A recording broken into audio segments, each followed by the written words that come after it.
Ada seseorang yang bernama Thabit. Tidak ada orang yang, atau mungkin sedikit orang yang mengenal siapa itu Thabit. Kali ini Anda akan dengar di khutbah Jumat ini siapa orang ini. Thabit rahimahullah, seorang yang sederhana di kota Kufa di Irak dan tidak terlalu dikenal pada saat itu. Tapi dia termasuk orang yang bertakwa kepada Allah Subhanahu wa taala, orangnya miskin. Dia jalan di salah satu jalan di Kufa, dia lewati satu kebun apel. Kemudian ada apel yang jatuh dari kebun itu karena matang, jatuh di depan dia. Dia berpikir bahwasanya kebun apel ini, ya apel ini jatuh di jalan, mungkin sudah halal buat saya. Dia ambil sama dia, dia makan. Sementara dia mengunyah dan sudah habis setengah apel itu, tiba-tiba dia berpikir, halalkah untuk saya ini? Bagaimana bisa saya tiba-tiba mengambil yang walaupun jatuh di jalan tanpa izin pemiliknya? Maka dia berhenti makan, sisa mulutnya dibuang. Ada yang sudah tertelan, ada yang dibuang, ada yang masih tersisa setengah di tangannya. Lalu dia segera dengan ketakutan masuk ke dalam kebun tersebut mencari. Dia temukan ada sebuah rumah gubuk, lalu dia berkata, apakah Anda pemilik kebun ini? Dia mengatakan, bukan. Pemilik kebun ini jaraknya 1 hari dari sini. Kata orang penjaga kebunnya, kenapa? Dia bilang, saya tadi mendapatkan apel jatuh di sini, kemudian saya makan setengahnya. Saya pikir karena jatuh di jalan, mungkin halal buat saya. Tapi tiba-tiba saya ketakutan sekali, takut Allah hisab dengan apel ini. Tolong Anda halalkan. Kata pemilik kebunnya atau penjaga kebun pun, karena dia bertakwa sama Allah, dia nggak langsung main halalin. Dia mengatakan, sungguh tidak ada di tangan saya wenan itu. Pemilik kebun ada 1 hari dari sini. Kata Thabit rahimahullah, demi Allah saya akan datang ke sana. Jalan sehari semalam jalan kaki hanya untuk mencari kehalalan setengah apel yang sudah dia makan. Karena takutnya dihisab hari kiamat. Begitu dia datang ketemu sama pemilik kebun itu, kemudian pemilik kebun itu ditanya sama dia, Thabit bertanya, apakah Anda pemilik kebun yang ada di sini dan di situ? Dia mengatakan iya. Dia bilang, saya jauh-jauh datang sehari semalam perjalanan karena kemarin kejadiannya begini. Saya temukan ada apel jatuh satu dari pohon Anda di jalanan, lalu saya memakannya karena saya lapar. Kemudian saya tiba-tiba ketakutan pada saya sudah makan setengah. Setengahnya sudah ada, sebagian saya makan, sebagian sudah saya buang, ini setengahnya tersisa. Walaupun sudah busuk saya tetap bawa. Tolong halalkan.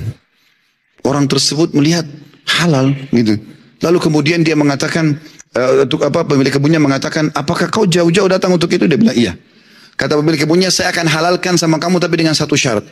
Kata Thabit, apa syaratnya? Kau harus nikahi anak saya.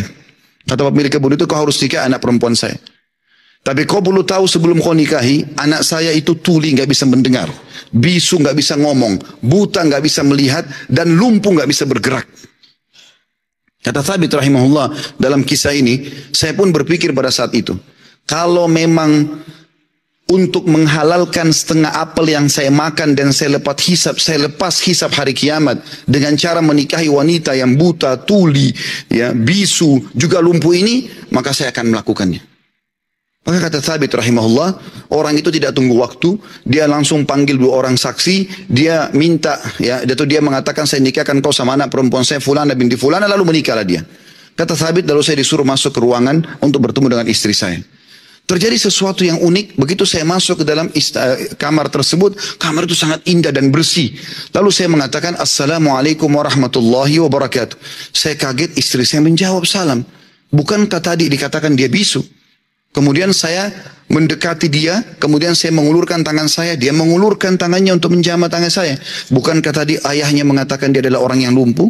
Kemudian pada saat saya salam, dia menjawab, berarti dia mendengarnya, berarti dia bukan tuli. Lalu saya mengatakan, tadi waktu saya ditawarkan nikah sama ayahmu, dikatakan kau itu buta, kau itu tuli, kau itu bisu, kau itu lumpuh. Tapi kau bisa jawab dan dengar salam saya. Kau jamah tangan saya.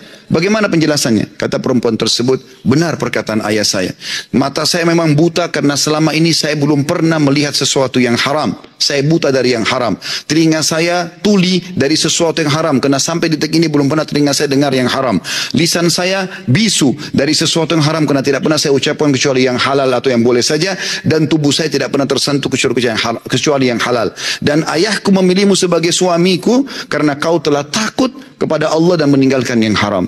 Apa yang terjadi teman-teman? Kata Thabit, saya pada saat membuka tirai penutup wajah perempuan tersebut, saya temukan perempuan itu orang yang paling cantik, orang yang paling salihah, bahkan menghafal kitabullah. Dan subhanallah, dari keberkahan pernikahan yang meninggalkan yang haram itu, lahir seorang ulama muslimin, Abu Hanifah rahimahullah. Salah satu ulama dari 4 mazhab yang hampir seluruh Eropa, Turki, bahkan India dan Pakistan menggunakan mazhabnya. Lahir dari seorang Thabit, masyarakat biasa yang meninggalkan sepotong apel yang haram.